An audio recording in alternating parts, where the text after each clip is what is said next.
And good morning everybody, my name is Osa. We are playing Farming Simulator 22 on Maypole Farm. I am down at the store this morning. It is the second day of September and I did all of the sugar beet contracts on the first day of September, which is why we got a little bit more money this week than we had last week. And I'm down here securing the purchase of our used slurry tanker with a brand new spreader on the back.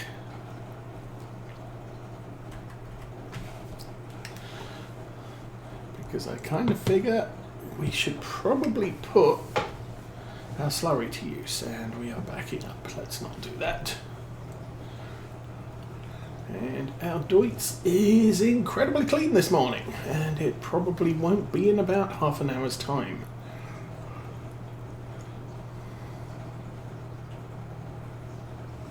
Oop. Another TT.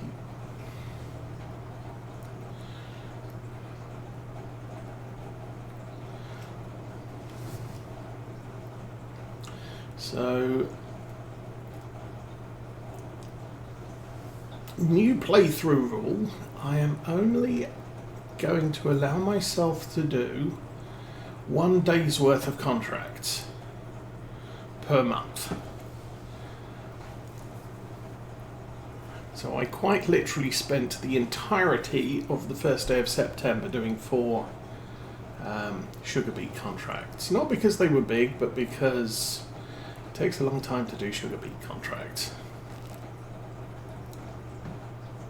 So from about 8 o'clock in the morning till gone 6 o'clock at night, I think it was. But that's fine.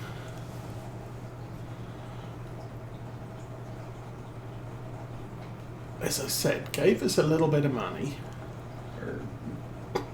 I decided to buy the used slurry tanker. Obviously the applicator was not available on sale, so we bought a new one. And I'm not too fussed about having a small slurry tank at this point, because all the fields are so close to the yard. It really doesn't matter that we might have to fill it up a few times.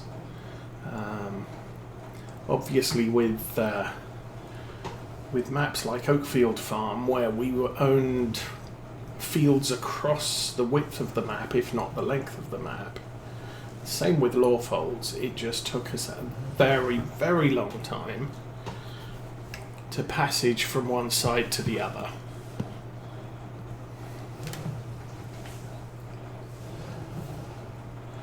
So having all the slurry kit, plus we were generally doing digestate, which meant driving from the, what's it called, the BGA, was just the whole long trip across the map back to the farm. But this time we have cows, we have an absolute ton of slurry.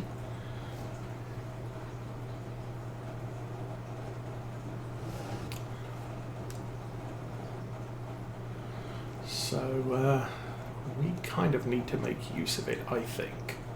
It'll cut down the costs of fertilizer, although maybe not by much. Up.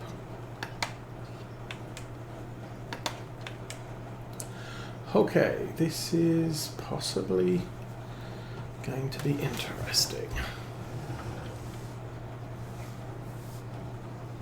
Not a very wide applicator.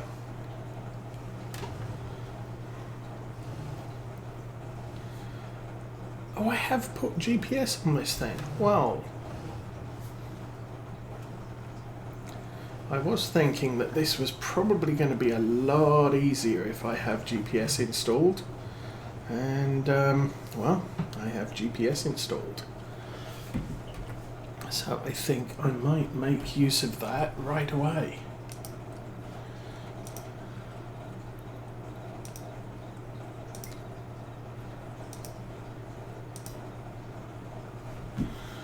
Okay, how does this work? There we go. Okay. And we do have a fair amount of weeds on this. I'm only doing a single application rate. Even so, it's definitely doing a lot.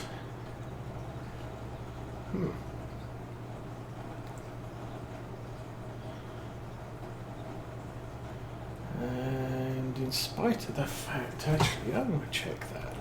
Come on, go truck.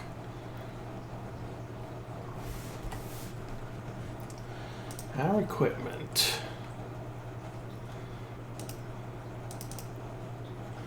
Okay, this is 150. That's 40 mass, 190. We've got just shy of 250 horsepower, but it is having a little bit of a struggle.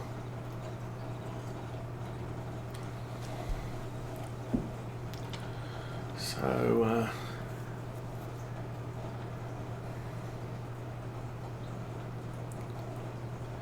kind of funny when you look at the likes of Tom Bemberton with the size of his equipment and the size of his tractors. Our tractor is seriously bigger than his. And yet having a little bit of a struggle with the hills here.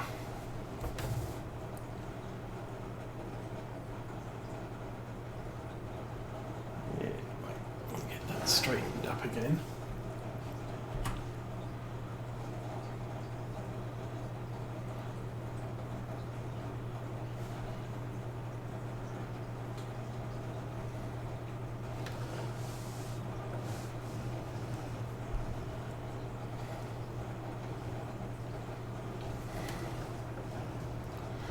And not doing particularly well with the straight line reversing, however.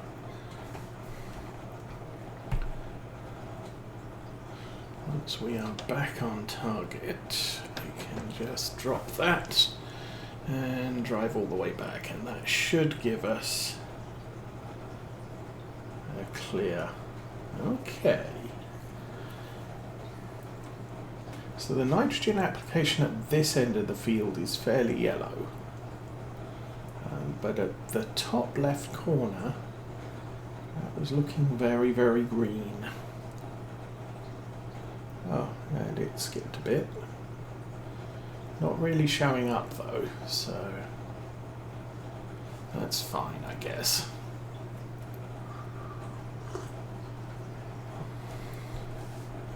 Looks like we can get about 2 or 3 lengths. Actually, 3 or 4 lengths of the field.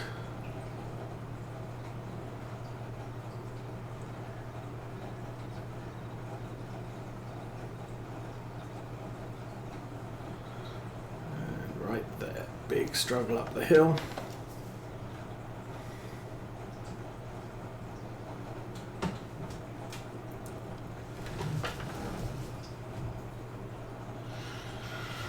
So one of the things here is we don't actually know how much nitrogen we need in for the crop at the moment, but that's not what a slurry spreader does.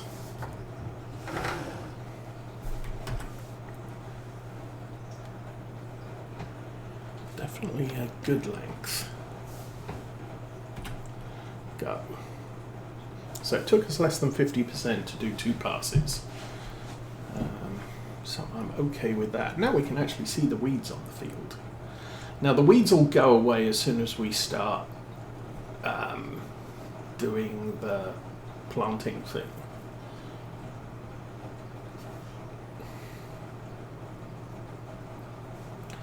And I do plan to plant today. So yes, the timing on the farm. We are looking at anytime we have work on the farm, we have to set aside enough time to get that done. So I've got to do treating this field, planting this field, and maybe some other things around our fields. We've got our grass to cut. So I've got the Massey Ferguson on a worker doing that.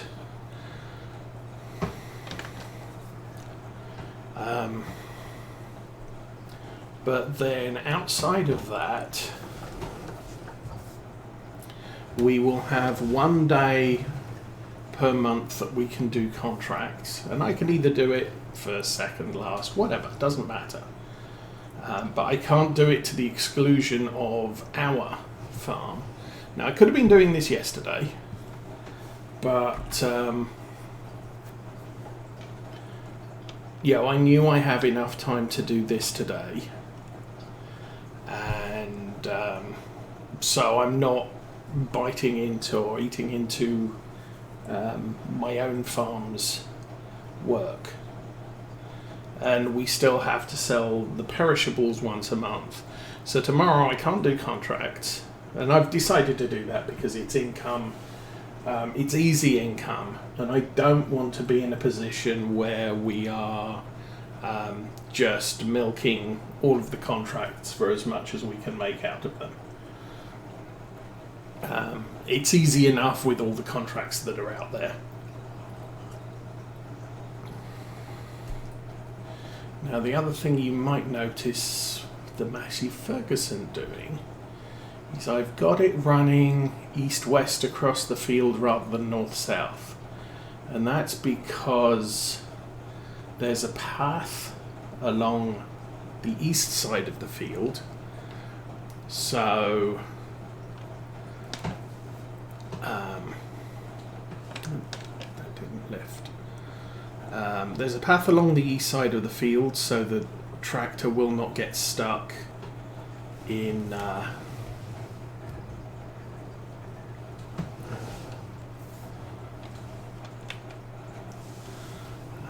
in a hedge on this side.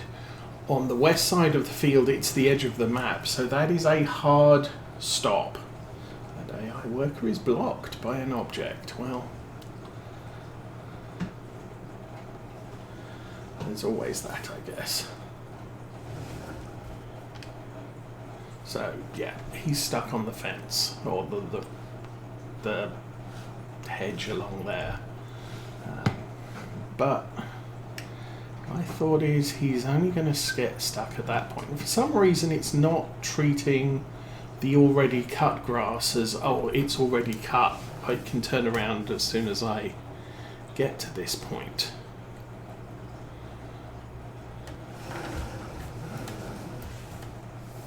Which is a bit of a shame.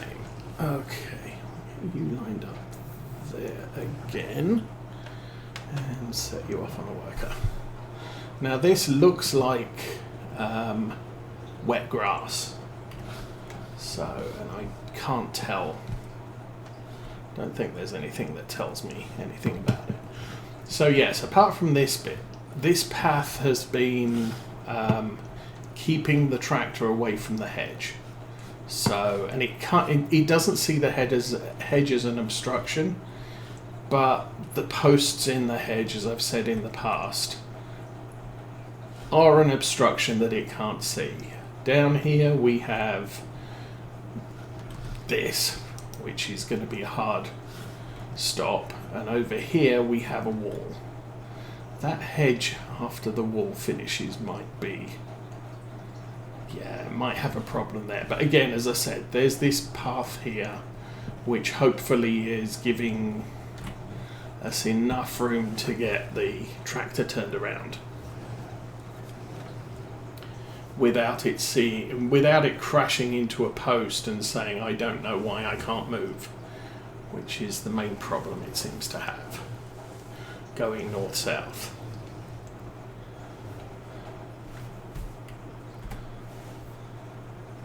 One thing I could do is when I buy the field north of the farm, is replace that hedge and the hedge to the south end of the field with proper sort of object hedges. Where is it? Oops. Is it decorations? Yeah, these things. If you replace it with a wall or a proper hedge, probably not one of those, but maybe one of those, these are seen as solid hedges by the game, and so workers will look at that and say, oh, it's time for me to turn around now. So I may redesign the outer edges of my fields with that sort of wall or hedge or fence, so that the workers are a little bit more well behaved.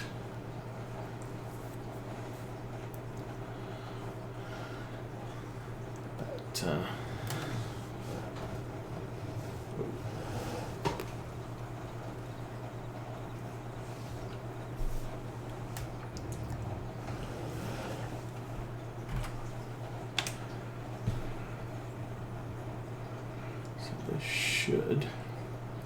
this is quite a short wheelbase, so it's fairly well behaved when it comes to lining up on the GPS line. So it is coming that sharp out from the side there. Maybe not so much. Stick it forward. Lower it. Oh. Ah! Okay, well that's a new thing I've learned. So with this injector, whatever it is, as soon as you say go down, it turns the system on, and when you lift it up off the ground, it turns it off. So, hey, that's a good thing. And I didn't check to see what nitrogen levels we're actually getting here.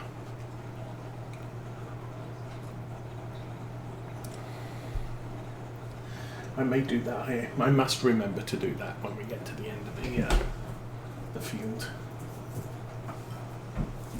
Because basically this is sort of a prepping the nitrogen as opposed to bringing it up to ideal levels for the crop that I have. So the uptake on that is we're not going to be spreading slurry or manure on fields that we plan to plant soybeans or sunflowers, because their requirement for nitrogen is extremely low to non-existent. So soybeans, I don't believe, plays any factor with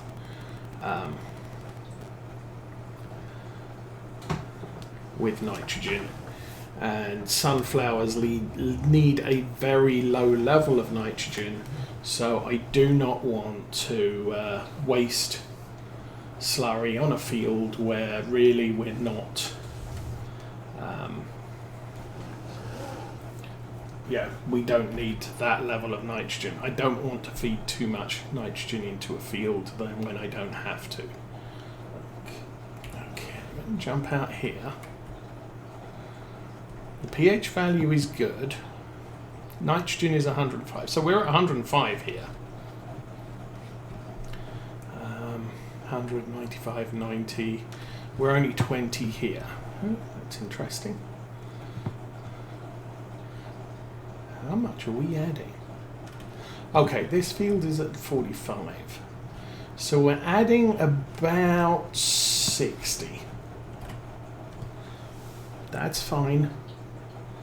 We're in drive. Put that down. So that in mind, I think sunflowers only need about 50. So I don't want, that's why I want to avoid pre-treating fields that have sunflowers. Not that we're doing sunflowers at the moment, don't have a header, don't have a harvester. But let's keep the costs of the farm to a minimum at the moment. So we're going to be doing cereals, canola and soybeans for the immediate future. Once we have a harvester, we can then think about getting a header for sunflowers and or corn or anything else like that. But for this point, one harvester, one header is perfectly sufficient for what we're doing at the moment.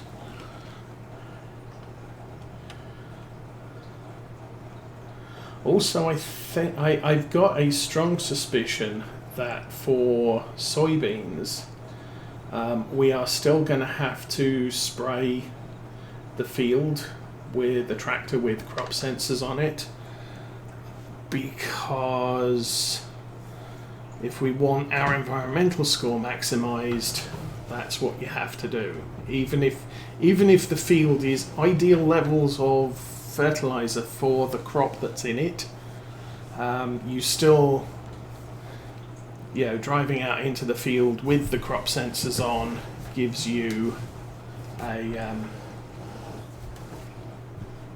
the maximised environmental score.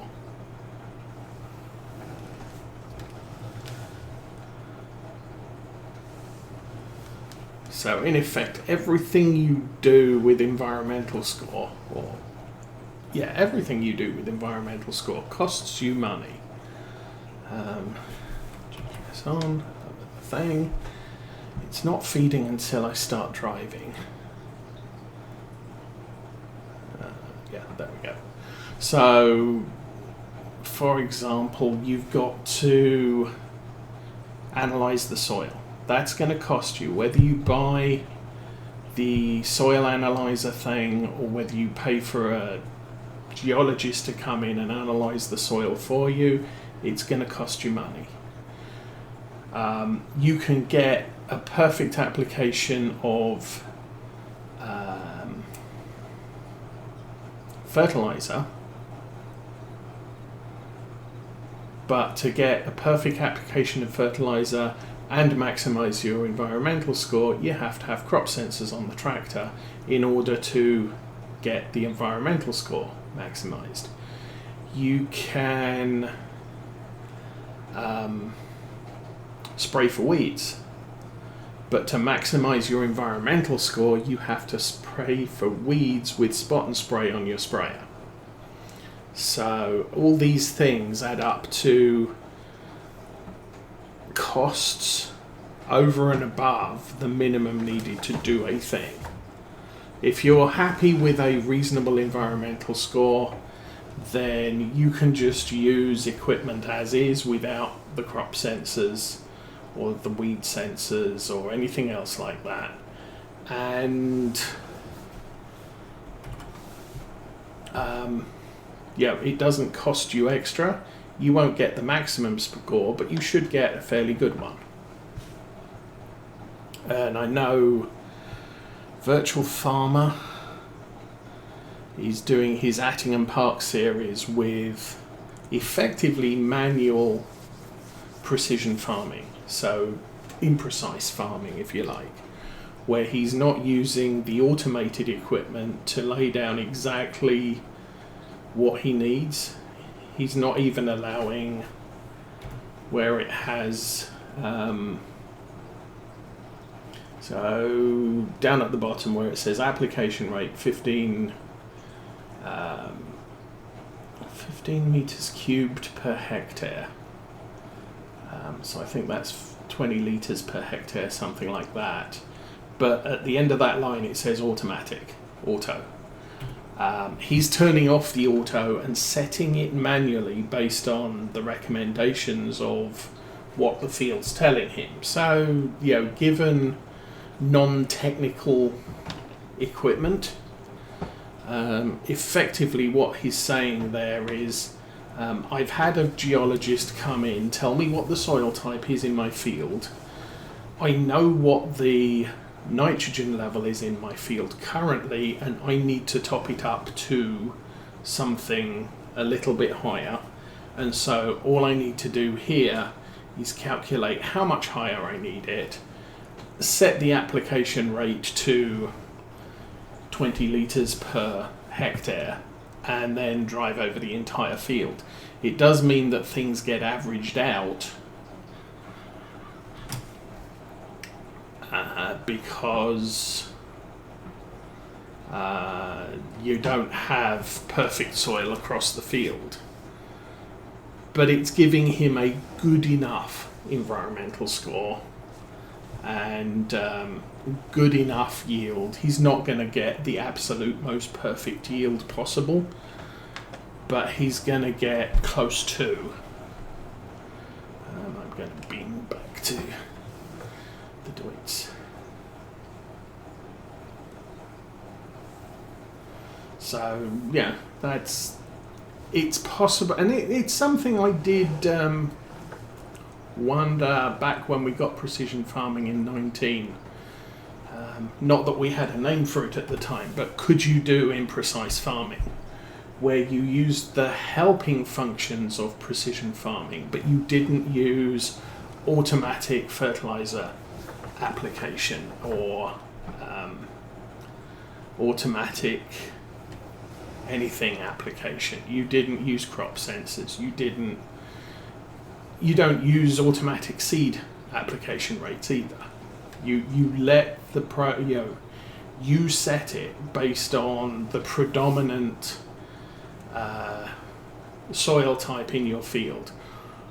One of the things I have considered, having watched Virtual Farmer doing his thing, is sometimes maybe what you need to do is to set your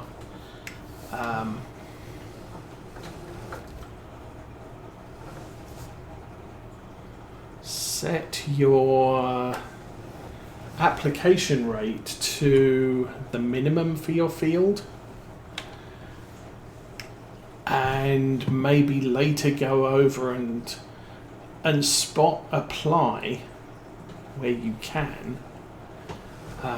with the liquid fertilizer, something like that, but only in the parts of the field that actually need it.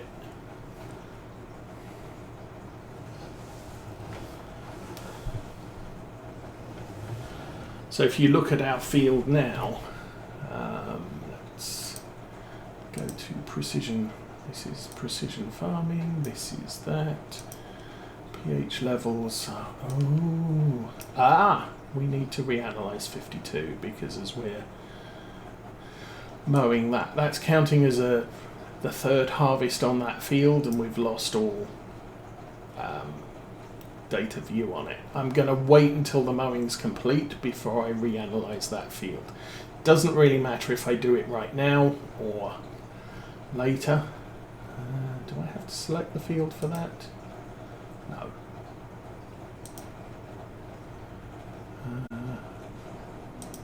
Back one. So yeah, that's 97. That's dropped to 54.